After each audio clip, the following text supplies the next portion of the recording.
Hello and welcome to another chess video.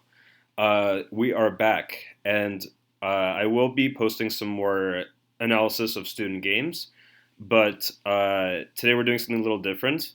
I was analyzing some different games, different openings, and I found this sort of uh, gem of a game that I haven't seen published anywhere or even talked about. So I'm not sure if anyone knows that this game exists. It was played between two Russian players in the Russian Championship, and honestly, I don't really know either of them. Russia is such a competitive country that if you're rated 2,500, in the United States, people would know your name, but in Russia, if you're like under 2,700, uh, pretty much people don't hear about you. Even 2,600s go sort of unnamed in Russia.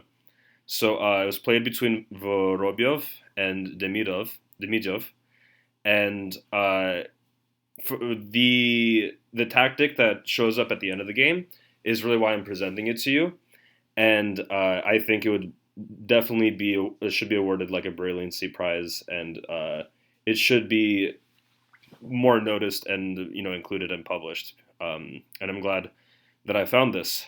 Um, and the topic for today is going to be when you're going to lose material or when you're attacked. If you can't save the material, look for a counterattack.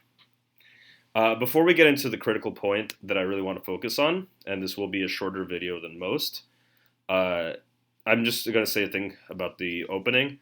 Uh, this opening should look familiar to you because of the pawn structure. You should recognize this as the Dutch stonewall. And in the Dutch stonewall, because Black put all of his pawns on light squares, it means that if you could trade off this dark squared bishop, then the dark squares will become very weak because this is the only piece that really controls the dark squares. And so there are many plans in the stonewall. For example, we're playing this system with bishop d3, but there's also another system where you put the bishop on g2. In this system, one of the main plans is to get in bishop a3 and to trade off the bishop. And so White in this position played queen c1, preparing bishop c3 to trade the bishop. And now there's really nothing that Black can do to stop it. Nothing very useful. So the main line continues b6. Black is trying to develop his worst piece, which is the light squared bishop, and we get our trade in. Now, when I said that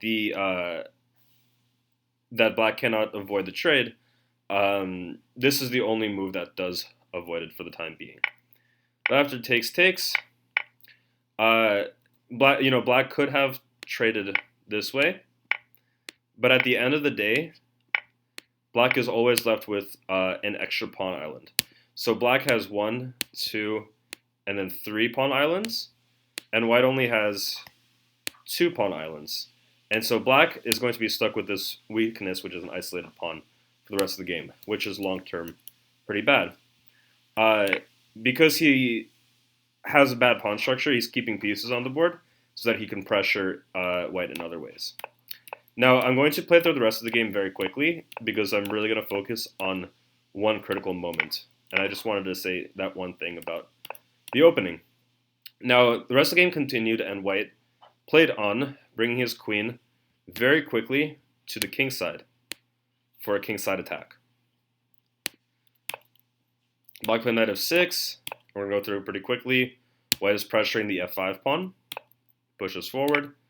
And if it takes, I'm going to ask you to stop the video and think, what would you play in this critical position?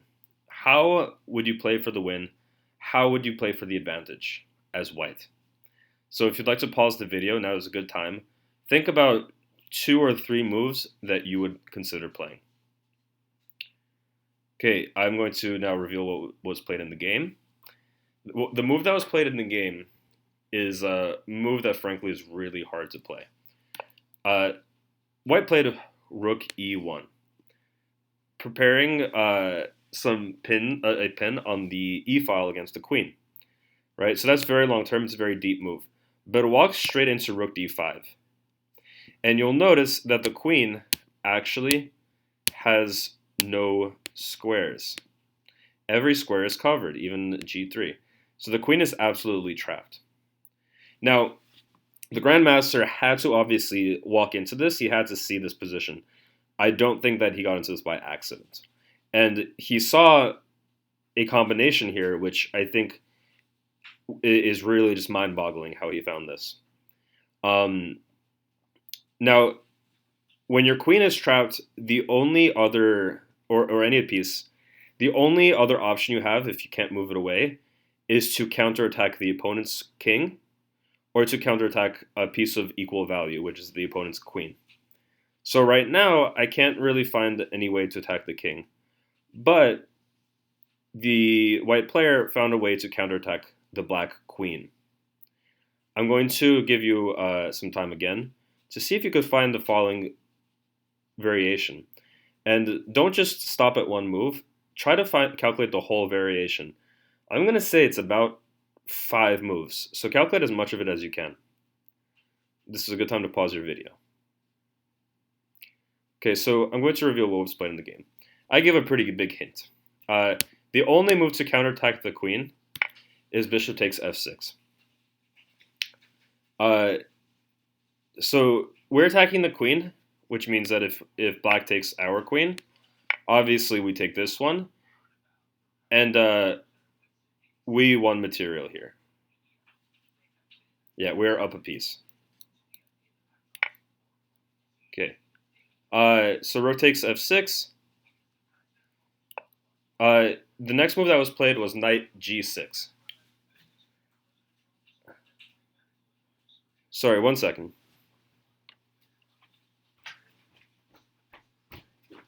I'm in the middle of the video.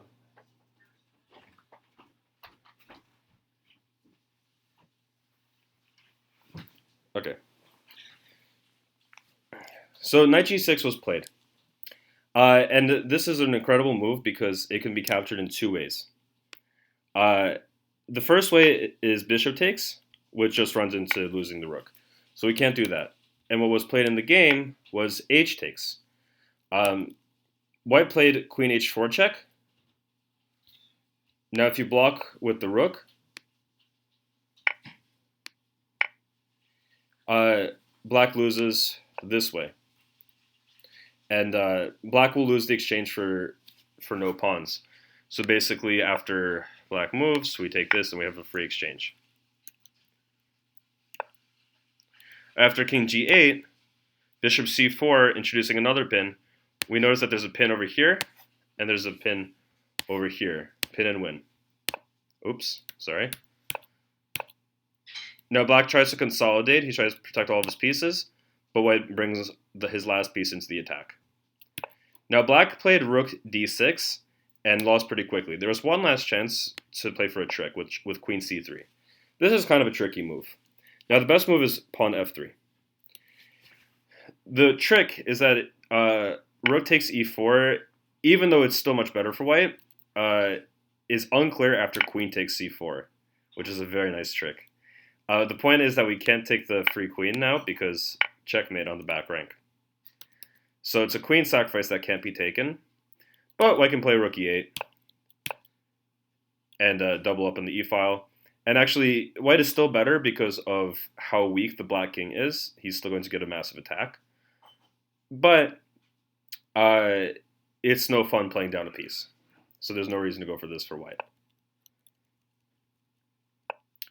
So, and by the way, so he should try queen c3. The winning move was f3. And now sort of everything hangs. The computer suggests pawn b5. But now we could just cash in and win a material. And luckily enough, the queen protects the rook, so there's really no problems here for white. So rook d6 was played, and it's a really incredible position because all of black's pieces are centralized, all of black's pieces are protecting each other, but all of black's pieces are pinned. There's a pin over here with this bishop, this rook is pinning, and the black king is very weak. And so this position, white just played pawn f3, and now the black position collapses.